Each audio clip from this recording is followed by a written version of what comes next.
Assalamualaikum warahmatullahi wabarakatuh.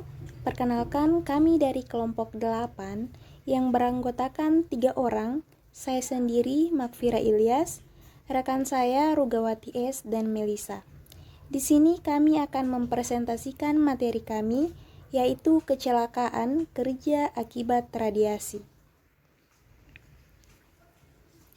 Faktor yang mempengaruhi lingkungan kerja adalah faktor fisik, kimia, biologi, ergonomik, termasuk psikologis.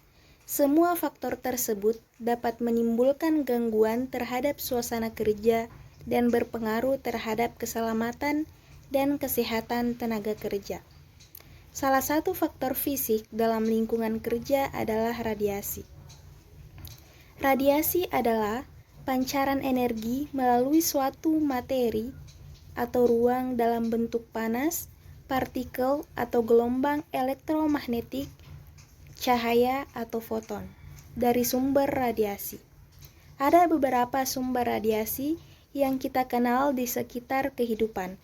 Contohnya adalah televisi, lampu penerangan, alat pemanas makanan, komputer, dan lain-lain sebagainya.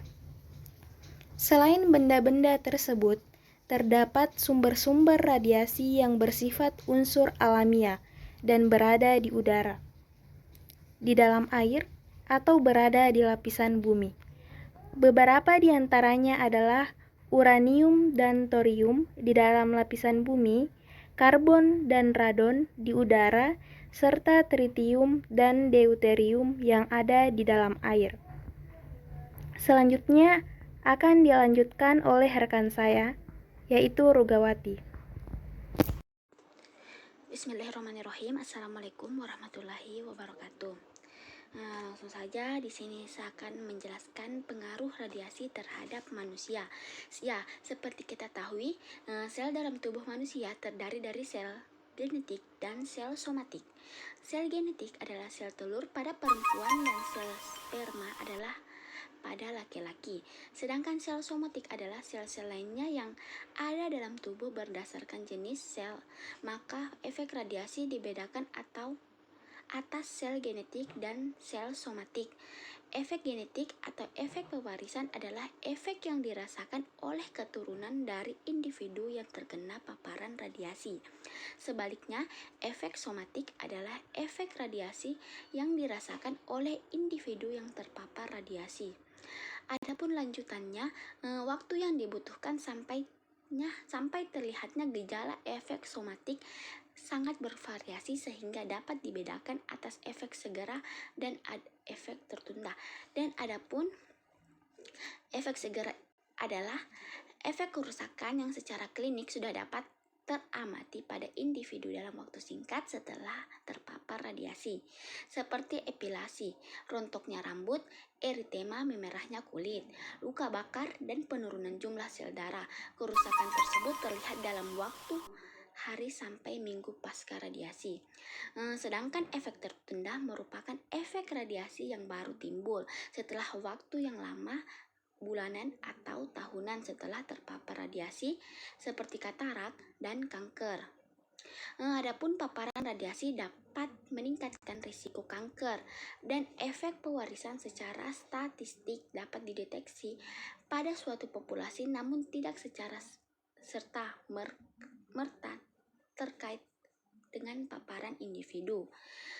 Adapun yang pertama yaitu radiasi inframerah dapat menyebabkan katarak, contohnya funakis. Yang kedua, laser. Laser berkekuatan besar dapat merusak mata dan kulit, biasanya pada saat melakukan pengelasan. Yang ketiga, medan elektromagnetik tingkat rendah dapat menyebabkan kanker. Yang keempat, radiasi ultraviolet, biasanya pada saat melakukan pengelasan. Selanjutnya akan diajukan oleh rekan saya yaitu saudari Melisa. Selanjutnya yaitu pengendalian. Yang pertama, pengendalian engineering, seperti intensitas atau kekuatan pencahayaan, jenis sumber cahaya, pengaturan lokasi atau sumber cahaya, efisiensi dan efektivitas sumber cahaya, dan lain-lain. Kemudian yang kedua yaitu pengendalian administratif, seperti pengaturan shift kerja dan penyesuaian waktu dan istirahat. Kemudian yang ketiga yaitu pengendalian personal protective equipment seperti helm dengan filter cahaya, topi, kacamata, baju keselamatan, sarung tangan, sapu tangan, dan cap baja dan proteksi pendengaran. Sekian presentasi dari kelompok kami. Lebih dan kurangnya mohon dimaafkan. Wabillahi taufiq wal hidayah. Wassalamualaikum warahmatullahi wabarakatuh.